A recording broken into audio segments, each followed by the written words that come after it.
Hey everyone, welcome to a brand new Take Aim Outdoor podcast. As always, I'm your host, Brandon Hammonds, and excited to have Michael Hunsucker on from Heartland Bowhunter. Michael and Sean have hosted the show for about 12 years now. It's one of the longest running shows, probably on the Outdoor Channel, and still to this day, one of my favorite shows, and one of the only select few shows that I still watch. They just put out endless amounts of great content and always been a fan of those guys. And one of the reasons I'm a big fan of them is they hunt a lot of their own properties. They do all their own prep work, and Michael shares with us this time some of the prep work they're doing at this time of the year, I should say. And it's a great episode you don't want to miss. Hope you guys enjoy.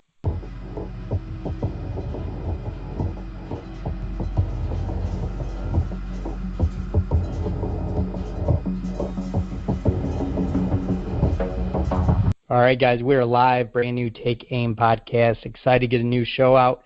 And with me today from Heartland Bowhunter is Michael Hunsucker. How you doing, Michael? Hey, how's it going, man? Good, man. Doing well. Good. Glad you could join us today. I know you're busy. Oh, absolutely. Yeah, no, I'm happy to. A lot going on, but it's a good time of year. Yeah, for sure. It's a awesome time of year. But I know that I've been following you guys forever, Michael. But just if you want, real quick, touch on Heartland Bowhunter, and I know it's probably by now one of the longest running shows on Outdoor Channel.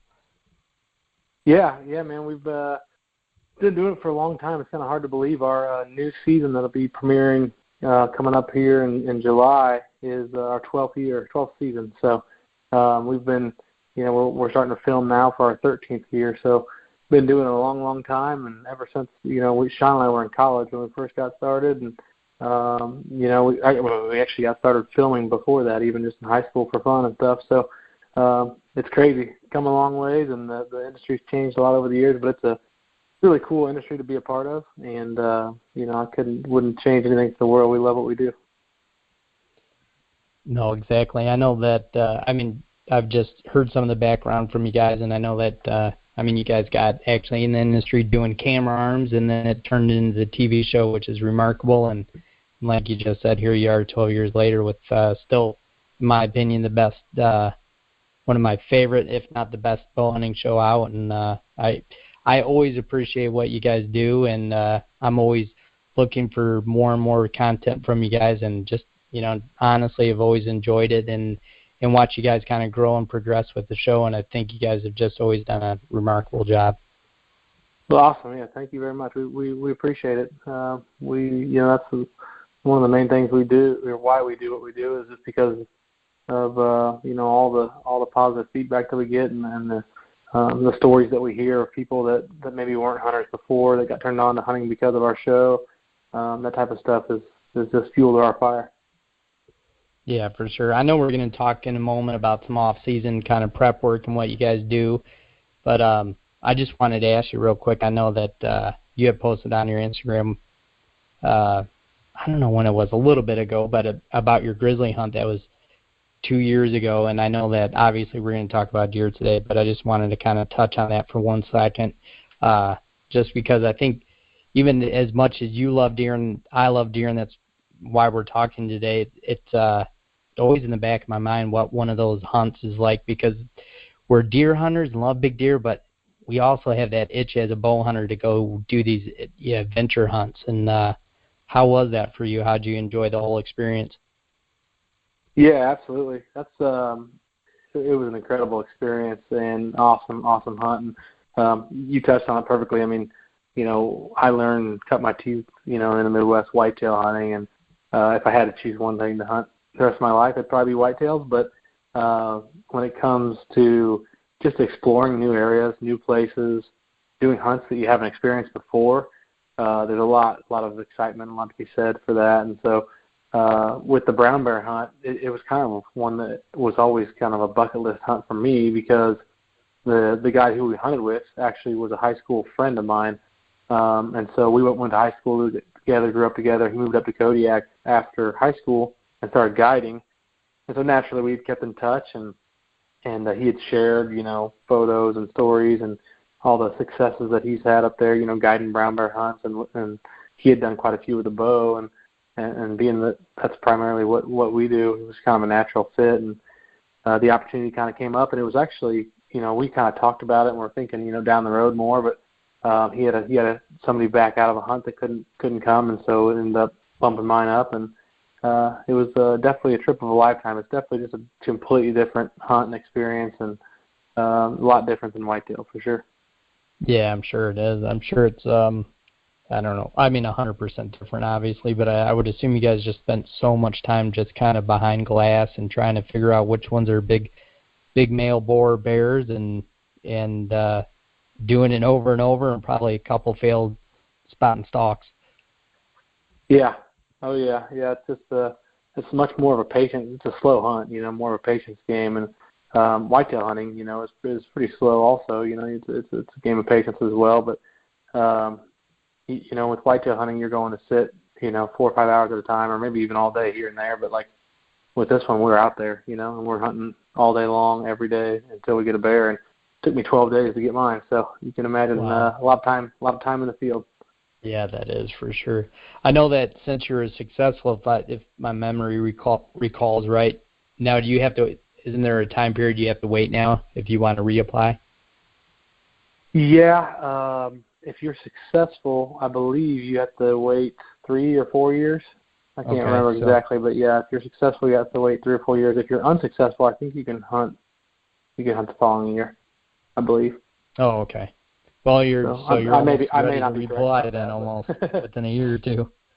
Yeah, we'll see. Yeah, I don't know. It's definitely something I'll do again, for sure, at some point. But it's something that kind of one of those deals where you experience.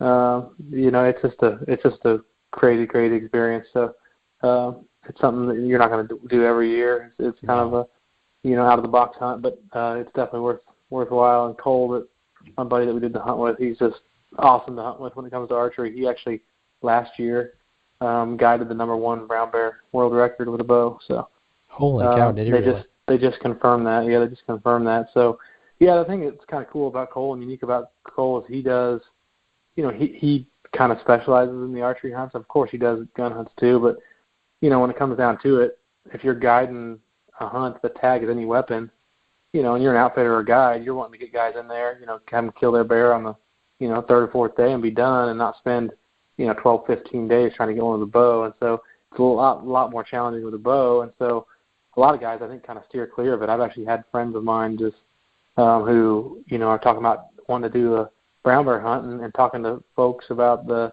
hunt, and they always say like, oh yeah, like bring both, but they always try to push them towards the gun side of things, it seems like. And so I always tell people, if you really want to do it with a bow, make sure you stick to your guts, and your guide's always going to have a gun if you get down to the wire and you want to use it last minute. But right, yeah, it's one of the deals. It's just tough. Was that Cole Kramer?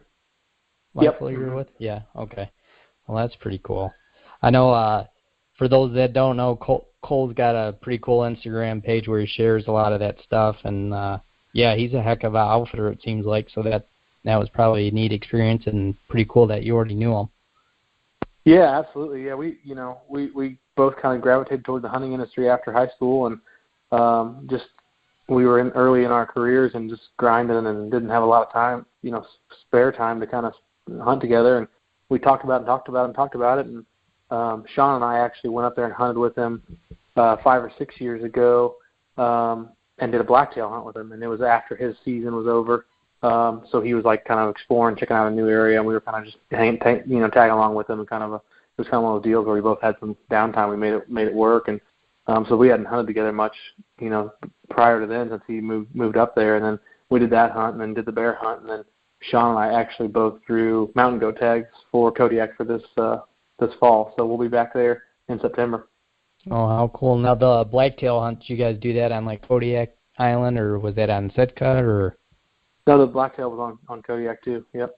Oh, how cool! Now, yep. As a deer hunter, how did you rate that hunt? Did you really enjoy it? Because I mean, when I've seen video and stuff like that, it looks like it's the kind of the perfect combination of a, adventure hunt, but you're getting to spot and stalk, and it's deer to me, which is always awesome. Yeah, no, it was cool. It was a really tough hunt for us. Like I said, we went in December, so the weather was just terrible. Days were freezing, short wasn't and it? cold, and we were exploring a new area that Cole hadn't spent much time in, and it wasn't that great of an area. So, the hunt from a quality standpoint, it wasn't the best hunt in the world, but we had a blast. And it was, like I said, it was a new experience. And I actually hadn't. We got to the point where I was like, okay, like this, we knew this was not going to happen with a bow. There just wasn't that many deer, and there was just a lot of alders and just tough stalking conditions. And it was the last day, and the plane was coming to get us. And Cole got up and spotted a buck behind camp. He's like, hey, man, if you want to go try to shoot this buck with my gun, you can. And so that's what I did. Actually, that was the first buck I had killed with a gun, and I don't even know how long. So it was a cool experience. But Cole's got some other areas that he guides on primarily that are just dynamite for archery hunting. So actually, I believe we'll have a deer tag to go along with our goat tag this year. So if we do happen upon some blacktail, we may go after them. Yeah, absolutely. When's your tag good for the mountain goat time wise? I'm not sure when the season starts. Sometime in August, and it goes through September. I think we're going the first week of September. So that's another hunt that we've never done before. And honestly, I've never had a ton of interest in hunting, sheep and mountain goat, that type of stuff. But I've just heard stories from Cole and how much fun it is. And like I said, it gets back to just trying something new and experience something different. And so I'm all for that. Yeah, for sure. Yeah, no, I think in my opinion, the mountain goat is probably in the grand scheme of things kind of very underrated in big game. It's up there for me. I think that it just gets overlooked. Everybody wants to just bighorn sheep hunt or something else hunt. I think it's really a unique animal. It's unique to North America, and I don't know, just kind of underrated to me. I think it's a super cool animal. So I wish you guys luck, and weather-wise, hopefully it's a lot better for you that time of year. Yeah, it definitely should be. It's Kodiak, so it's always wet and rainy. Can be anyways. So, but the temperature-wise should be a little more reasonable. Yeah, for sure. Well, but anyways, I just wanted to touch on that. But I'm excited to kind of get with you and talk some deer stuff. And I know you're probably sitting at home or in the office in Missouri, I take it. Yep. So what are you guys kind of doing in this off season that we're in right now? What do you guys kind of focus on this time of year, and what is maybe just your niche, Michael, that you like to do kind of the most this time of year as far as maybe improving habitat or feed or whatever, or trail cameras, whatever it is? Yeah, that's absolutely, that's one of my favorite things about whitetail hunting is kind of, you get out what you put in. And over the years, we've definitely got more and more serious on the management side of things, on the habitat improvement side of things. And so it seems like, there's never really an off season for us. Obviously, turkey's closed now and deer isn't open for a few more months, but there's so much that goes on in these months in between the two seasons that we do to help just kind of benefit our hunting in the fall. And not to mention, it's, for us from a business side of things, it's a busy time of year for us from a production side. So we're, cranking out a lot of the episodes, putting them together as we speak now for the ones that are going to be released coming up here in July. So, but yeah, I mean, just actually yesterday, I went and I was mowing some of my clover plots, kind of maintaining those and, getting those ready. I had one that was a previously established clover plot, so really good shape. Just needs mowed for maintenance and longevity, and so I came in and kind of mowed it, kind of topped it, mowed it high, just to knock down some of the grasses and the weeds. There's a few, a little bit of weed competition, and got that knocked back. And then I had a new plot that I established this spring. Early this spring I frost seeded. And clover is one of my favorite things. When it comes to planting a food plot and getting a food plot established, it's probably one of the easiest and best ways for somebody who even maybe doesn't have a lot of equipment to get a plot established. This particular plot, I just went in and frost seeded this spring. It had a lot of exposed dirt, but previously had not been planted into anything. So went in and frost seeded it, and came back this spring, took a look at it, and it actually germinated really well, but as a lot of times there are with the first year clover plot that had quite a bit of weed competition. So I came in and mowed that one pretty low. I didn't scalp it, but mowed it down pretty low to where it knocked back the weeds. And we actually had a rain coming yesterday evening, and then another chance tonight. So It's always good to mow those back right before a good rain, and a lot of times that clover will just blossom and just take off and it'll outcompete a lot of the weeds. And so I'm hoping that's going to be the case with this new one. But I'll go back in a couple, another week or so and check it out, see how it's doing. And the nice thing about clover is there's ways you can come in and spray it too to kill the weed competition. So it's one of those food plots that's just, it's easy to establish, pretty easy to maintain with just, typical mowing, occasional, maybe having to spray it occasionally, and the deer just absolutely smash it. They love it. So it's one of my favorite plots to plant. Yeah, it seems to be that clover has a lot of benefits just based on what Michael was just saying. I mean, you can frost seed it, which anybody can do, and afterwards, you check on it, you do what Michael said, you go in and maybe try to spray some of the weeds, to kill the competition. But how often, Michael, do you go in and check on a plot like that before you're, let's say, ready to respray or kind of make a decision on what's next on management-wise for that plot?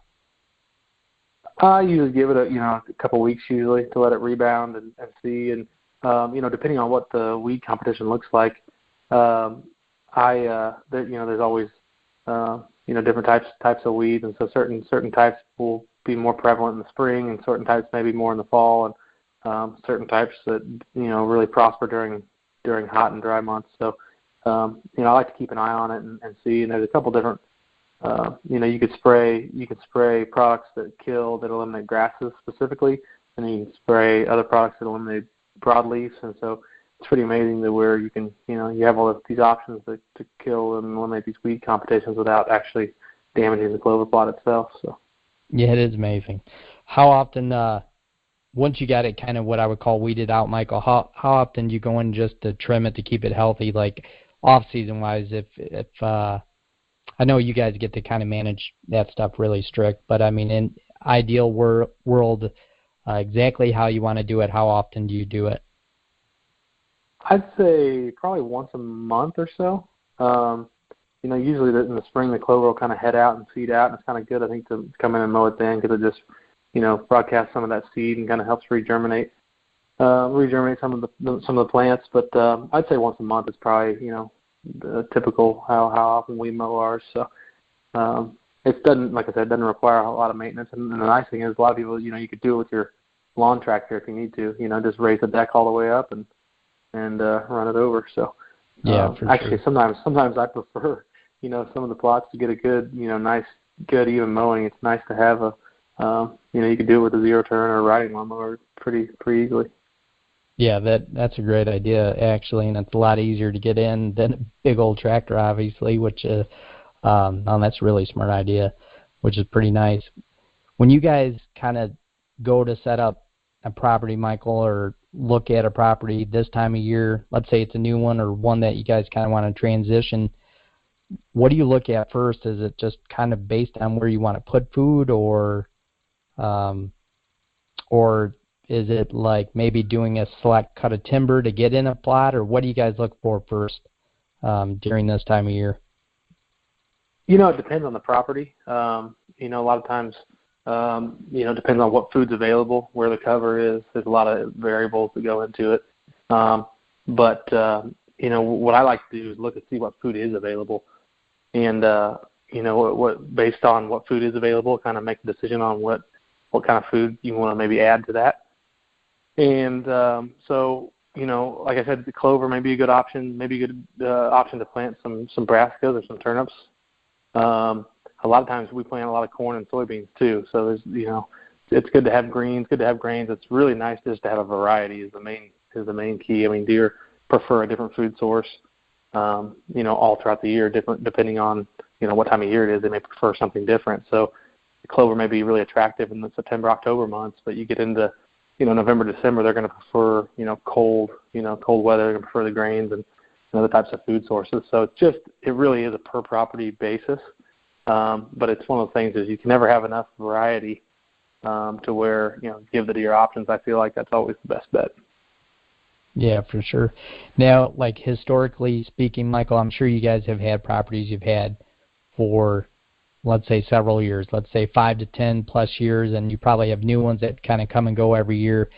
on some of those ones that you've had historically that are older, do you guys kind of go mad scientist on a program for the first so many years until you get it down pat, and then do you get to the point where you're like, this is it, this is how we're going to maintain it?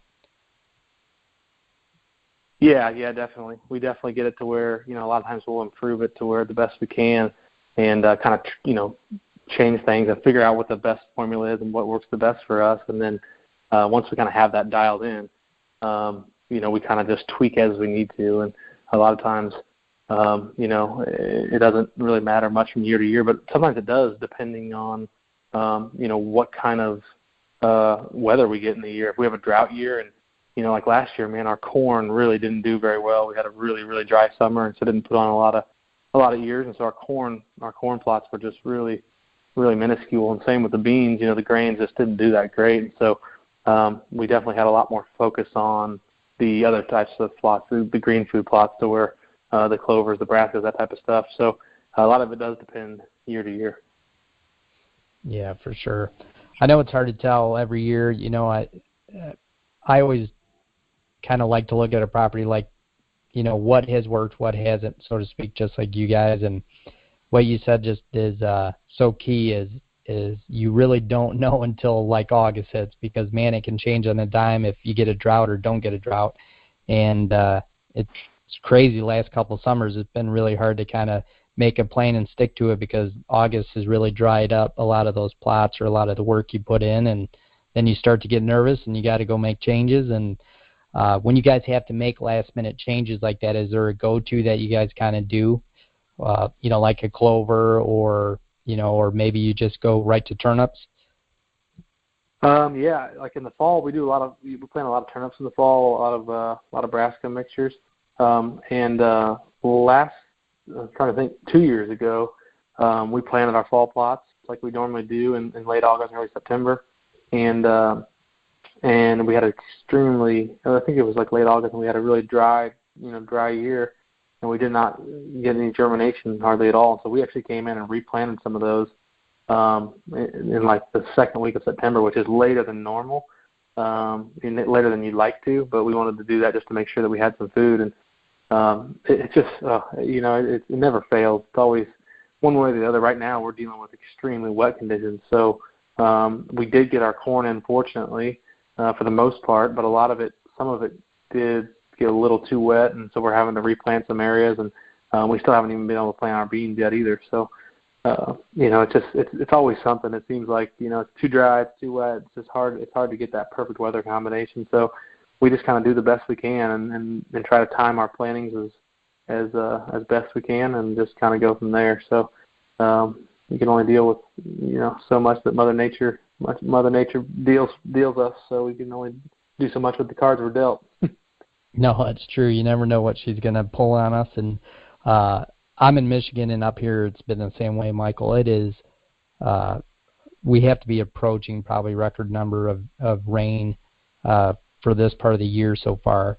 It's been so wet that legitimately anything you planted, it's been washed out. So there's definitely going to be some changes made as far as that go. And even stuff like, a mineral or supplemental feed, it before you know it, it's washed out in the earth and gone again. So right now it just seems to be like you have to be kind of on your toes and just running around doing a lot of upkeep, so to speak.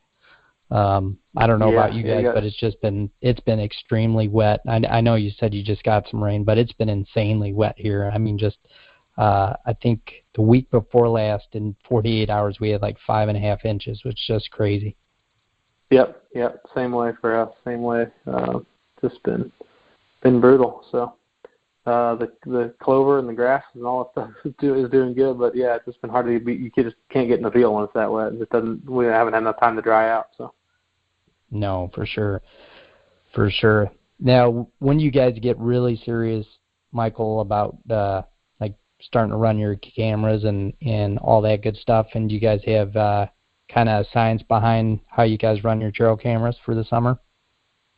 Yeah, so I actually we just got done over the past couple of weeks too, kind of freshening up our mineral sites and putting out trophy rock and We will put out a handful of cameras now in areas where maybe particular deer maybe lives that we want to make sure made it through. We know he made it through up to shed season, but we'll start running a few cameras now, and then usually I would say around the middle of July we get a little heavier into it, and then we start running more cameras for kind of inventory purposes and trying to figure out what deer made it and what deer are kind of using certain areas that we might be able to key on early season, because in Missouri we have a September 15th opener, which is really nice for just to be able to capitalize on some of those summer patterns.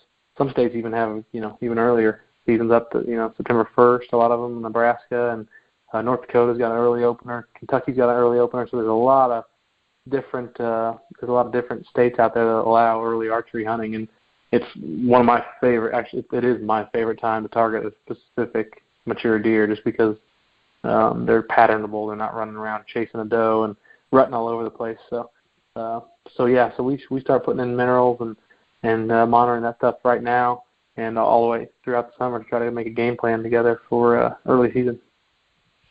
Now, for you in Missouri, Michael, I know it opens September 15th, but how do you guys approach that beginning of the season at September 15th time-wise?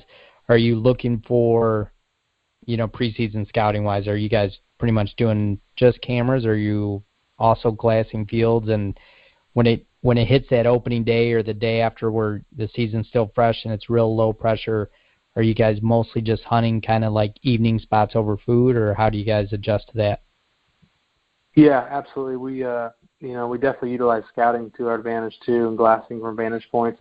There's just certain areas that kind of allow that, and there's others that don't necessarily. So the main thing in Missouri, it seems like, or the Midwest really in general, is the soybeans. The deer are really just keyed on the soybeans that time of year for the most part. And so, if you can get a vantage point to where you can overlook a bean field with a spotting scope and not get in too tight to where you're causing, damage, disturbing deer, that's going to be the ideal situation. And so we do a lot of that, especially leading up into the season, to kind of get a better idea, because trail cameras, number one, they only capture so much. You like to think that, we run reconnaissance trail cameras, and they don't miss much at all. They're some of the most reliable cameras out there. But it's at the same time, you go hunt in an area where you have a trail camera and you watch deer walk behind the camera around the side, or you see a couple hundred yards away, you see a deer, and so they can only really tell you so much. And so we do use a lot of time lapse mode on trail cameras, so you can see kind of in the background, because a lot of times if a buck has his head up, you can see a specific, you can kind of see characteristics of that deer and kind of get an idea of who he is. But it's hard to beat the actual being there in the field. And so early, late summer, early, prior to the season opening up, if you can get out there and scout and get an idea of where a deer's coming from, where he's bedding, what particular areas of the field they prefer to feed in, all that information is helpful when it comes time to kind of putting a game plan together. Yeah, for sure. I want to just slightly backtrack a little bit and ask you about, I know you mentioned you guys plant some corn and beans, but we've started to kind of plant some late season beans, but it's tricky here in Michigan because we're a little farther north than you guys, and it gets cold sometimes real quick. But do you guys plant some of your bean food plots kind of later in the year to have like a little extra green? We have done that in the past. We've planted some later in the year, so they stay greener longer. We've also used different blends, like a forage blend, a soybean that actually is more focused on, leaf and tonnage production and less on the pods, and they stay green, all the way through into October, because like you said, if you get your beans in early, right around September 15th, a lot of them are already turning and dropping leaves. So that's always been key. And so, but for us, like I said, we like to have variety and have you have the clover as an option if the beans do dry out, and you just kind of see how the year goes, and then monitor your cameras and kind of see what the deer are doing and see what they're preferring, and kind of make your plan based off that information. Yeah, for sure. Another thing to kind of go with that, Michael, I didn't really ask, but do you guys do kind of structured food plots with like green green to green transfer or green to grain? Do you guys kind of layer different plots within one big section? Yeah, we definitely do some of that where it allows a little food plot architecture, so to speak. So we do have a existing lucky 4-leaf clover plot that we came in, dosed some timber right off the edge of the big ag field, and that on that edge of the big ag field is where we'll leave a lot of our standing grain, and so we'll have both the clover there and the grain there. And then we can, kind of choose where we're going to hunt depending on the weather, the weather situations and what exactly is going on. And so a lot of that, it sets up as a great staging plot as well. So, it's kind of secluded and it's kind of surrounded by timber. So deer are more comfortable kind of coming out there, in the daylight hours before they venture out into the main, more destination food sources. So there's definitely different types of food plots. We plant destination food sources or food sources to keep the deer around, to help keep them fed and all that type of stuff. They're a lot larger than, some of our smaller kill plots or more strategic, food plots that we use for hunting. And so, it all depends on the situation, but we definitely have specific setups for specific reasons, and even sometimes for specific deer, depending on where their core area is, where they're spending a lot of time. And we'll set up spots specifically to try to target a deer, the following season if we have enough information about them. Yeah, that's a really good point. You briefly mentioned it, but screening plots and stuff like that, is there a certain time of year you guys do that, and do you guys have a preference on I'm forgetting the name of some of the screens that are out there at the moment, but is there a certain type you guys like to use versus others, and how you do it, how you use it? Yeah, we work with a company called Boomtown Seed, and they make a plot blocker that is, I believe it's the majority of the blend is an Egyptian forage wheat, and forage sorghum is what it is primarily. And so we do not a ton of plot blockage, I wouldn't say, but we do have certain areas that we plant it to where either for entry and exit, to offer kind of cover to get into an area, or if we have a spot that we call the highway plot that's kind of, off the road, not too far, and so we'd like to cover, plant some of that for some cover. And so, yeah, we definitely have utilized that over the years, and sometimes we'll do the same. We'll use standing corn to the same effect. You know what I mean? If we plant standing corn, we'll hunt the standing cornfield. We'll leave certain areas standing to where we can enter and exit. Without being detected. And so that's actually something that's changed fairly recently in Missouri. I'd say 4 to 5, 6 years ago, they changed the law to where you can manipulate a crop field. So you can come in and brush hog corn and hunt over it. So for Missouri, that's a state that's not a bait state. That's huge because we can't go and pour a corn pile on the ground like you can in Kansas, or broadcast it in the field or do whatever. But you can come in, you can mow a cornfield and then hunt over it. So that's been a really, really effective tactic for us over the past 4 or 5 years, and getting deer within bow range, and not even necessarily late season when they're really keen on the corn, but even sometimes October, you get those cold fronts in October, or even November, and you get the majority of the does kind of feed in an area, and the first few ones to come into heat, those bucks are going to be checking that area. So it's a great way that we've kind of utilized in the past 4 or 5 years in Missouri to kind of capitalize on some big deer.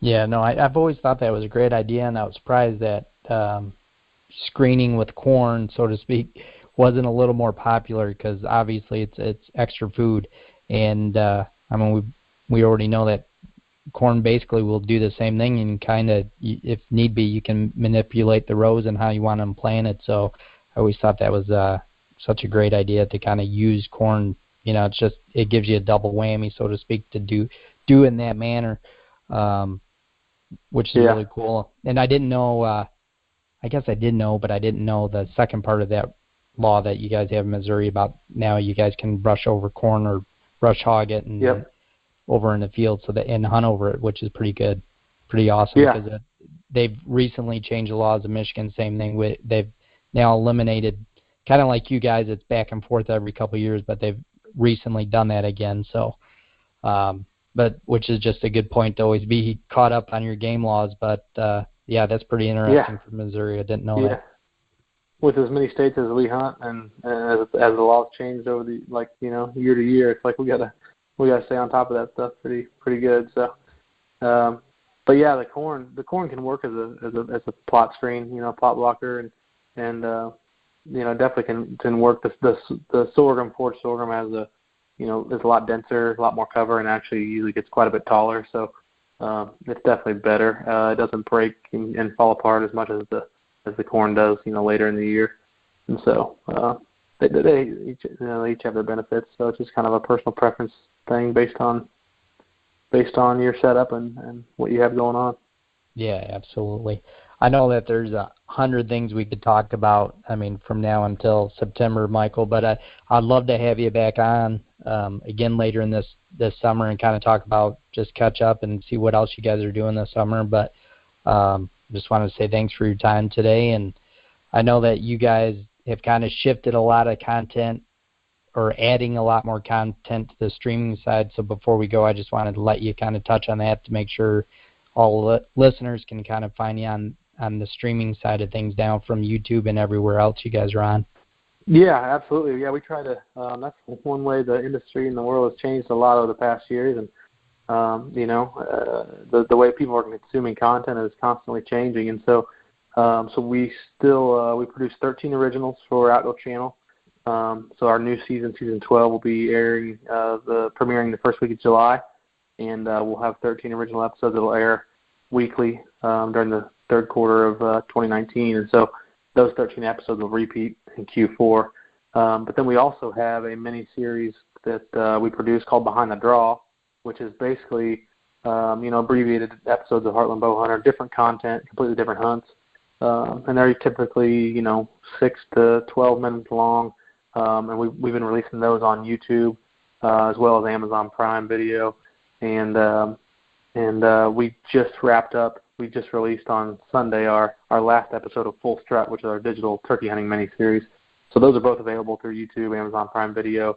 And then all of our library content, like our old episodes of the show, the past 12 seasons, are all available through My Outdoor TV, which is the app that Outdoor Channel kind of runs. And so all that stuff's available through that app. And then we have our content available on iTunes and on our website through DVD and digital direct download. So we really have our content kind of everywhere. And for the more day-to-day type stuff, social media is the way to go.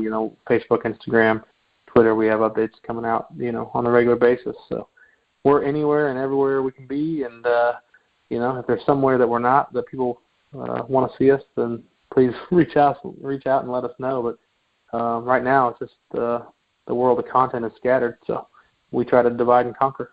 Yeah, it definitely is. And again, I'll be the first saying I commend you guys and thank you guys pretty much for putting it on some of those outlets, because just the way the world's moving, I've kind of moved away from cable, and man, when I get to see Behind the Draw, I really appreciate it. So thank you guys for putting it out there in that manner. So I really enjoy the show, and like I said, every time I get to see an episode, I'm like, oh man, I'm so excited. So thank you guys for doing that. It's just a great little kind of mini series and gets you super pumped, and it's legit great Heartland Bowhunter content, just like always. Yeah, well, thanks, man. I appreciate it. Yeah, for sure. But I definitely want to have you on again, Michael, and hopefully we can catch up later in the summer and see how the plots are going and see how you guys are battling the rain, and hopefully it doesn't go from rain to drought. And wish you guys the best of luck the rest of the summer. Yeah, awesome, man. Thanks. Yeah, just let me know, and I'll be happy to jump on. All right, man. Thanks again. And as you all know, we are live every Tuesday, iTunes, Unfiltered Outdoor app, podbros.com. We'll see you next week. Thanks again, Michael. Yep, have a good one.